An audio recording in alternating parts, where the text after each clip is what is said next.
Daisy చాలా చాలా యాక్టివ్గా ఉంది. చాలా టూ మచ్ జంపింగ్ చేస్తుంది. జంపింగ్ చేయడం, ఇలా లెగ్ ఇట్లా గట్టిగా పట్టుకుంటుంది జంపింగ్ చేస్తూ.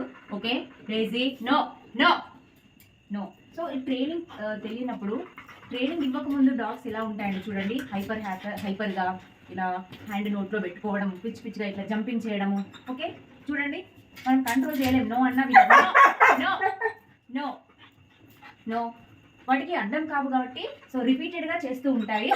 ఓకే, సో ట్రైనింగ్ ద్వారా మనము కమాండ్స్ ద్వారా వాటిని కంట్రోల్ చేస్తాం, బిహేవియర్ని కంట్రోల్ చేస్తాం. ఇప్పుడు చూడండి డైజీ ఎలా చేస్తున్నాడు.